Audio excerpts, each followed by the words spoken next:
శ్రమ ఫలితం. ఒక దేశంలో ఒక పేద బ్రాహ్మణుడు ఉండేవాడు. ఆయనకు ఒక చిన్న ఇల్లు, చిన్న పెరడు తప్ప ఇంకేమీ లేదు. అందుచేత ఆయన రోజు బయటికెళ్ళి భిక్షాటన చేసేవాడు. తనకు తన భార్యకు సరిపడినంత బియ్యం దొరకగానే తృప్తి చెంది ఇంటికి తిరిగి వచ్చేవాడు. భార్య ఆ బియ్యం వండేది. పెరట్లో ఏదైనా కూర కాయ కాస్తే దానితో ఇద్దరు భోజనం చేసేవారు. కాలక్రమాన బ్రాహ్మణుడు పెద్దవాడైపోయాడు. భిక్షాటనకు పోవటం కూడా బాధే అనిపించింది. అప్పుడు ఆయన భార్య అన్నది, మీరెన్నడూ రేపు గురించి ఆలోచించిన పాపాన పోలేదు. ముందే జాగ్రత్త పడి ఉంటే ఇవాళ మనకి చిక్కు లేకపోయేది. అయినా ఈ ఊరి రాజు చాలా దానశీలుడంటారు. ఎంతోమందికి దానాలు చేశాడు. మీరు వెళ్ళి అడగండి, ఆయన మన దరిద్రం తీరుస్తాడు. బ్రాహ్మణుడు ఆ ప్రకారమే రాజును చూడబోయి ఆశీర్వచనం చదివాడు. రాజు ఏం కావాలో కోరండి అన్నాడు. అయ్యా, తమరు సంపన్నులు, కాని తమ సంపదలో నేను భాగం అడగను. తాము శ్రమపడి సంపాదించినది తృణమో ఫనమో ఇప్పించండి అన్నాడు బ్రాహ్మణుడు. రాజు దగ్గర చాలా ధనం ఉన్నది, కానీ అందులో ఒక దమ్మిడి కూడా తాను కష్టించి సంపాదించింది కాదు.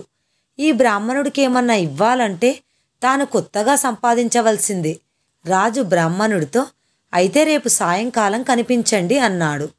బ్రాహ్మణుడు సరేనని వెళ్ళిపోయాడు. మర్నాడు ఉదయమే రాజు మాసిన బట్టలు కట్టుకొని కూలీవాడిలాగా బయలుదేరాడు. ఆయన అలా కొద్ది దూరం వెళ్ళేసరికి వీధిలో ఒక కుమ్మరి కుండలు చేయబోతున్నాడు. అయ్యా, నాకేమైనా పని ఇవ్వగలరా అని రాజు కుమ్మరిని అడిగాడు.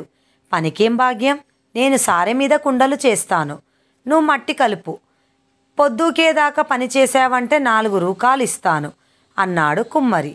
రాజు సరేనన్నాడు. కానీ ఆయనకు పని సరిగా చేత కాలేదు. మట్టి తొక్కుతుంటే ఆయన కాళ్లకు చాలా బాధ కలిగింది. శరీరం అతి త్వరలోనే అలసిపోయింది. ఇదంతా గమనిస్తున్న కుమ్మరి, నీ వల్ల కూలీ పని ఏమవుతుంది, పద పద, మాట అన్నాను కనుక ఇస్తున్నాను, ఇవిగో రూకాలు, మళ్ళీ ఎన్నడూ కూలి చేస్తానని రాకు అని మందలిచ్చి రాజును పంపేశాడు. రమ్మన్న ప్రకారం బ్రాహ్మణుడు సాయంకాలం రాజును చూడవచ్చాడు. రాజు ఆయన చేతిలో 4 రూపాయలు పెట్టి, ఇదే నా శ్రమ ఫలితం అన్నాడు. అదే నాకు 10,000 మహారాజా అని బ్రాహ్మణుడు రాజును హృదయపూర్వకంగా ఆశీర్వదించి వెళ్ళిపోయాడు. తన భర్త రాజుగారి వద్ద నుంచి బహుమతులు ఎన్ని బళ్ల మీద తోలించుకు వస్తాడో అని ఎదురుచూస్తున్న బ్రాహ్మణుడు భార్య తన భర్త ఒట్టి చేతులతో రావటం చూసి, ఏమండి, ఏమయ్యింది, రాజు మళ్ళీ వాయిదా వేశాడా అని అడిగింది.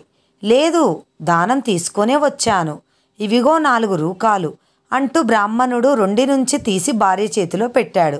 వాటిని చూడగానే బ్రాహ్మణుడి భార్యకు మండిపోయింది. కాశీ వెళ్ళి కొంగఈక తెచ్చినట్టు రాజు దగ్గర కూడా ఈ డబ్బులేనా తెచ్చేది అంటూ ఆమె 4 రూపాయలు పెరట్లోకి విసిరివేసింది.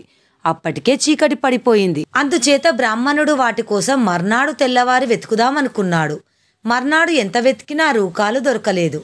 కానీ 4 అపూర్వమైన చిన్న మొక్కలు మాత్రం కనిపించాయి.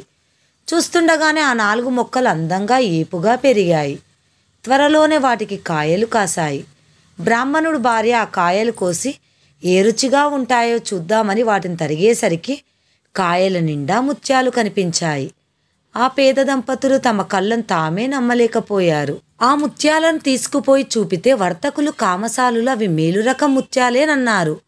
ఇంతకాలానికి ఆ పేద దంపతుల దరిద్రం తీరిపోయింది. 4 చెట్లు ఎగదెగకుండా కల్పవృక్షంలాగా పళ్ళు కాస్తుండడం చేత వారు రోజు ఆ పళ్ళను ఊర్లో అందరికీ దానం చేయసాగారు.